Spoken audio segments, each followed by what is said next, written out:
Summer of the Joker continues, and this time it's one that I've actually kind of been looking forward to. I didn't do this preemptively. I probably should have shipped this better. But it will make. Ooh, this is thick. This is a thick book. Yeah, this is going to make today's. Okay, let me just try to keep the out of view because I can't turn it to the other side for obvious reasons. I could probably just blot it out, but at the same time, I don't want to damage the book. There we go. The New 52, the 2011 relaunch of the DC Universe. Let me make sure there's packing slip doesn't reveal. Yeah. The 2011 reboot of the DC Universe, and wow, this is a thick book.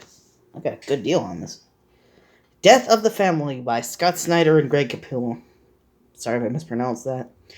I bought this used, so it is a little dingy here and there, like there's wear. Minor shelf wear, there's a mark here, probably from when it was a library book or something like that. And, anything else on it? No? You need to read the Huffington Post. The Joker's involved, the stakes are always going to make every book Death of the Family touches that you need to read. Makes the reunion... Oh yeah, interesting thing about that. Maybe I'll bring it up. I'm just going to hold on these so you can read them if you want. And we have the actual summary of the plot there under all this praise.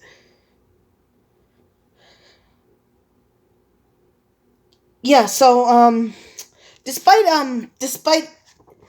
the Joker's name and logo being on the cover, this isn't specifically one book called The Joker, nor is it about him directly the way the other books over there are, not especially the actual Joker, the self-titled Joker novel, but yeah, it's got basically the issues of Detective Comics, Batman and Robin, Batgirl, Suicide Squad, Nightwing, Red Hood, Teen Titans, and Catwoman, which are all spin-offs of the Batman main series, which is basically Detective Comics, where he first appeared, and then his own solo book.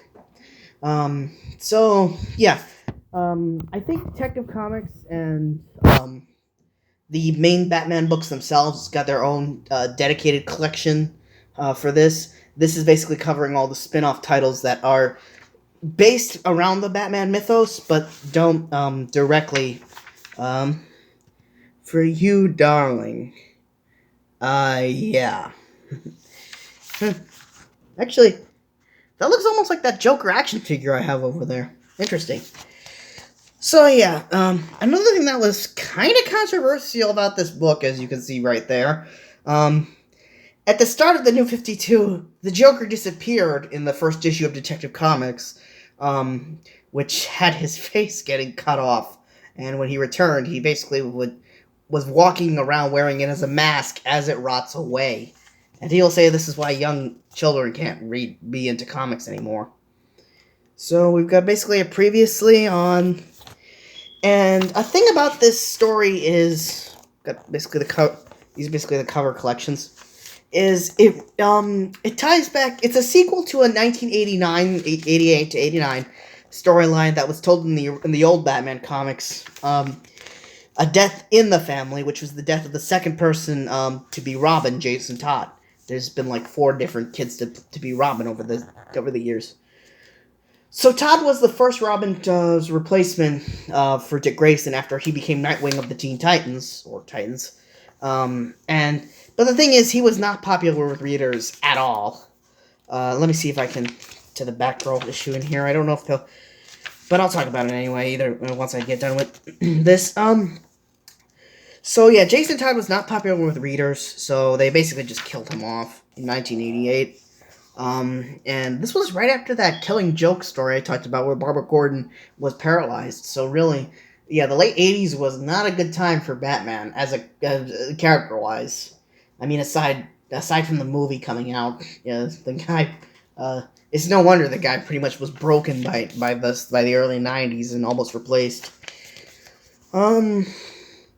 So yeah, that's where this title comes from, Death of the Family. It's not a direct sequel, as far as I can tell, but it does evoke that, especially in the pages of Jason. Because comics, Jason Todd eventually came back to life, before the 2011 reboot, and then was kept alive after as the character Red Hood, who's essentially Batman with a big red mask on his head, and he's not afraid of using guns or killing people.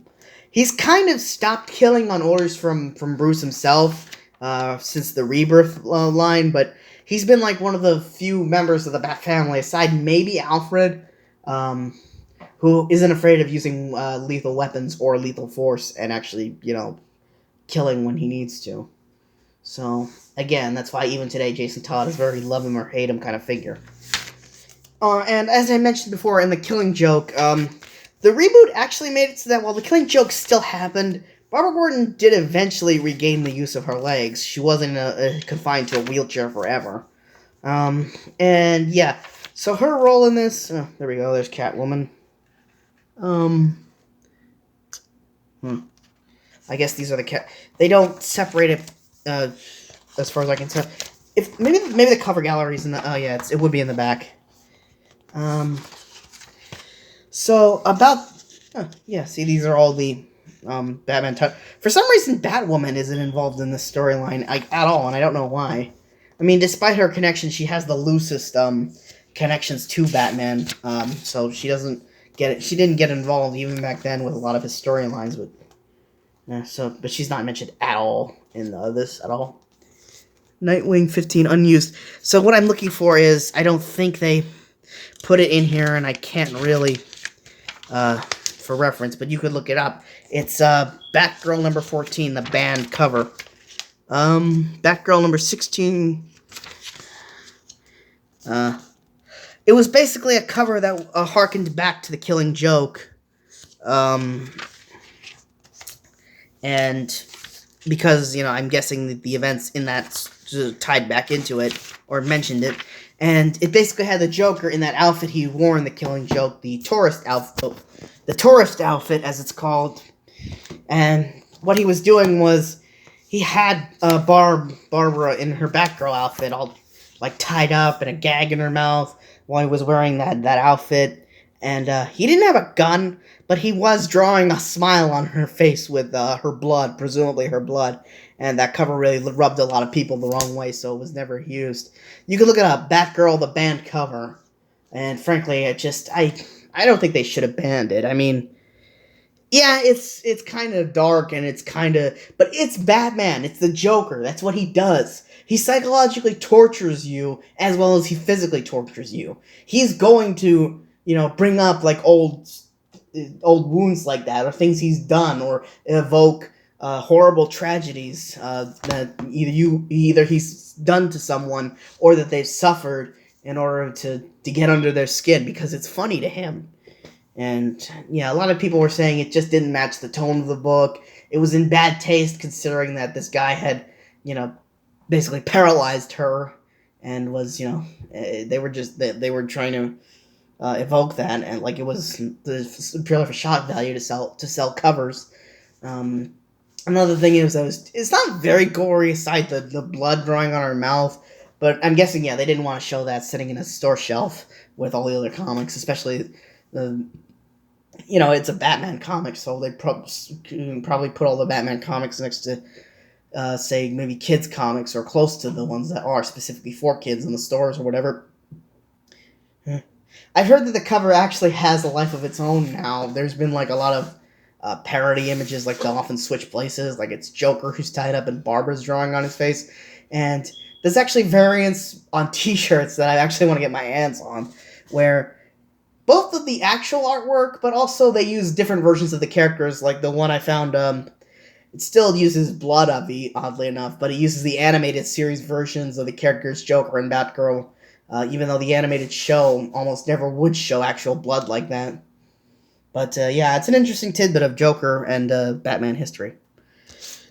So yeah, pretty nice collections in here, and selection of titles. It basically covers all of the spin-off Batman materials. And like I said, it's not specifically starring the Joker. He is in it. I guess they just didn't know what else to call it, other than, since, Death of the Family, they already have a collected edition of that called that, so.